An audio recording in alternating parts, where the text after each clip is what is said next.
Justin Spencer, and today I'm going to talk about slavery and my opinion on it. First, I'd like to say that slavery started officially in 1675, which was called Bacon's Rebellion. And I'm going to give you like 5 points about this topic. So first, Nathaniel Bacon was a white property owner of Jamestown, Virginia, who managed to bring white and black, or like lower class, poor and white people together to overthrow a racist government back in 1600s. My second point, I'd like to say that the racial bribe was created deliberately and strategically. The planter class extended special privileges to poor whites in an effort to drive a wedge between black and white people. Well, black and white slaves back then.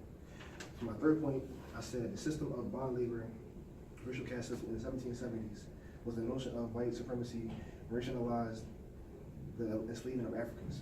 For my fourth point, I said this country's first document classified slaves as 3/5 of a man, which is, I believe that's just unnecessary. And for my fifth and final point, I believe that the first legal slave owner in American history was a black tobacco farmer named Anthony Johnson. And I'm gonna give you my personal opinion on slavery. I believe slavery was unnecessary and like everywhere. And, like, I feel like it should have never happened in this country, because I believe it don't matter if you're black, brown, Latino, Asian, white. Like, I feel like we all need to come together to create peace and unity in the world. Thank you.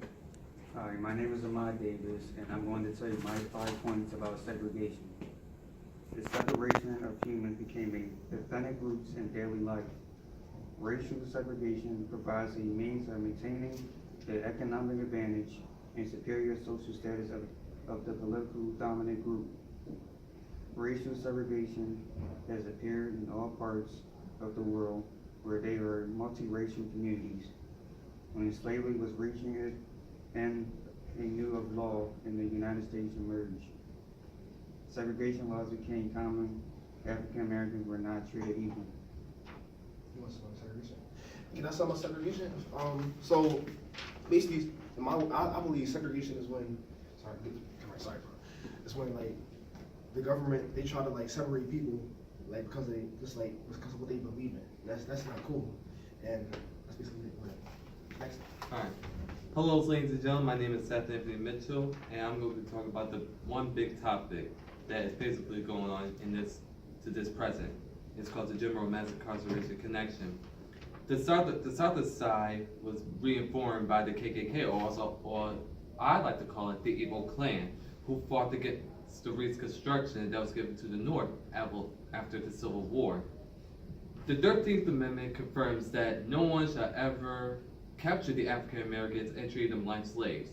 However, there's one side note.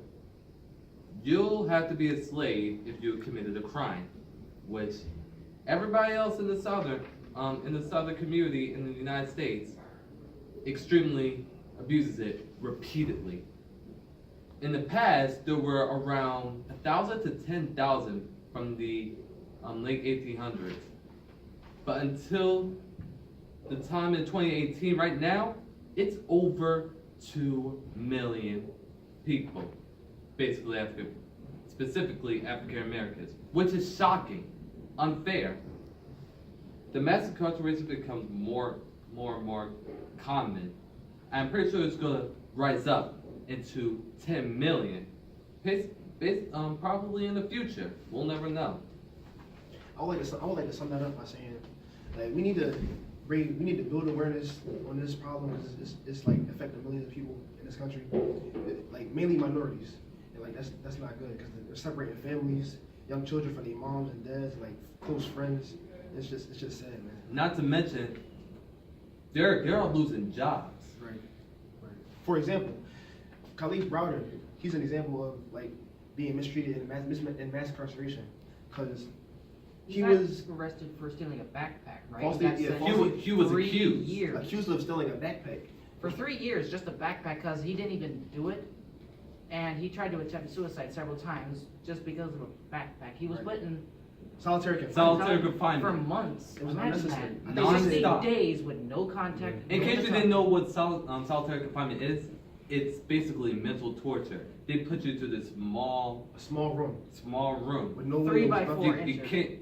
No one can get in. No one can get out. The Do you know how 3 by 4. terrible that is? Just imagine it. It's like an asylum. But Sometimes worse. they don't even give you toilet paper to go with the toilet. Right. Sometimes you just gotta it's a mess. It's sad. Like, Sometimes you'll even see them cut themselves just for entertainment because they're in control of that. right. And basically, the Caliph, he didn't want to like, he was trying to like speak the truth, and like the system wouldn't allow him. So like after he got out of jail, he ended up committing suicide. Like that got a lot of national attention. Like people, they just seem to forget about it. Like, And it's even not cool. even before, when he got out of prison, he would walk right outside the garden area. Yes. Because that's all he was allowed to do. He would just walk in a square like he did in the prison. And when people saw him on the news, they thought he had money and just would bother him about it for. Right. And so to the point where he got out, he wasn't able to sustain himself, and He wasn't himself. he wasn't himself anywhere. He would be dead. Yeah, And right. they- Because that's solitary confinement has strong effect on him. It's like a gum underneath your shoe that you can't scrape it off. Right. It's just stuck Great. right there. And they assumed Can't because he forget. was black that he stole the book bag. Yes. And it's just like. And the suspect supposedly left the country, and they can't find him. Like, Yeah, come on now. and they've been in the court how many times? Like 12 times in 2-3 different Yeah, judges? the system, they kept pushing Over the case 10 back, times. like over like 10 times, something like that. Yeah, All right, now go ahead, Hunter. Finish it up. right, so, my name is Kevin Lee. I'm here to talk about the Jim Crow. Now, for many know, the southern states of America was redeemed by the KKK, Yeah. who fought against the Reconstruction after the Civil War. Now, this is where black people were basically Treated like animals. treated like basic second-class trash, like citizens. third class. Third class, Basically that's right. started like anything else. Not to mention they've used them as play toys. Yeah, basically, if a black man was pushed by a white man in the streets, He couldn't they could defend not fight back. The white man would not get punished. You know how fucked that is? Just like the Emmett Till thing, like apparently he was like a girl, and he died for that. He suffered for like the whole thing. It was unnecessary. And he didn't do And then it. recently, the lady who accused him of doing that, she said on her deathbed, she said she lied about the whole thing. Like, come on now, she's drunk. And the 13th the 13th Amendment confirms no more slavery except being a criminal. These days, what we refer to as the new Jim Crow in a book we read. So much for freedom. The new Constitution of what we discussed, you're a free man, you can do what you want, but if you go to prison and you get out, your life is ruined. You cannot get a job, you Right. cannot get a house. Right. They basically set you up to go back to the life you were living before what got you in prison. So they're making it worse for you just so they can keep you in there. And as a bonus, you know, most people who are stopped and frisked are African American. Minorities, basically. And basically, one of the amendments makes that illegal, but we still do it. That's really messed up, and it's going on today. And the South basically creates Plan B African Americans are criminal, and thus, and plus the inmate rates are growing to take over 2 million. 2 million people, rising up to almost 3.5 million in the next 10 years. The next 10 years, and the majority is African Americans and Latinos, and barely any white people. And the worst part about it, when they give you bail, it's normally the poor people who get arrested, and people can't make the bail. So they basically screw everyone over because they know they can't get out. Mass incarceration is starting to become more common, and it became more common in the late 19th century. And around the 1960s, was that when Martin Luther King? Yeah, around that time. Yeah, around that. Civil rights and stuff. The Civil Rights Act. Whenever if a black man spoke his mind, if he even said, you people, like, white people could get away with that back then. That was acceptable behavior. But if you opened your mouth, if you were black, you would get your ass beat. Or lynched. They Worse. even had to train. Black people had lessons that they would teach themselves that they could not fight back. They would ignore people pushing and shoving and pouring soup on them.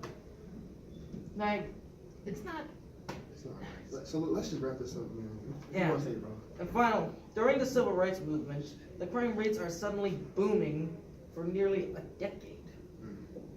And during that time, there were 1 out of 2,000 reports a year that a white man was arrested, but the rest were all black and Latinos. And basically they called black teenagers super predators. So, and let me give my personal opinion on Jim Crow. It's not fair. It's not right. Yeah. I don't understand racism. Yeah. I've never understood it. Go ahead. It's just, it never made sense to me. I grew up around so many diverse people. I just never looked down on any race, and it infuriates me to see people get treated like that. Go ahead, Seth. The one big thing why people are being racial, being such racial bigots to each other is because they don't know about their own culture. I have long conversations about my parents for years now, and I felt like that should have been taken care of probably a century ago or a few decades back. Right. If that wasn't taken care of, then everything will be fine. Right. But I guess no, that would make too much sense. And you know what the screwed up part is? There was a social experiment. This is a wrap up. There was a social experiment where they handcuffed a racist white man and a racist black man together for a day, and then when they got to know each other, they understood where both of each other were coming from. So basically, what I understand from racism is like you just don't know about that person's position. A lot of black people are poor because we make it that way from back then, and we're not fixing it. Right. So if you go and live in that position, you understand at least a little bit. Right. For my final point, I want to say, like, we gotta make change, man. It's unnecessary. Like I said, and like recently, like earlier, no matter if you're black, white, Latino, Asian, it don't matter. We all need to come together, like heighten the awareness to the to this problem. Like, it's just crazy, man. We need to make change. Make it change. Make it change. Make it change. Cure racism is not impossible. Everything is possible. Anything is possible. So finish it now. Even Red Bull gives you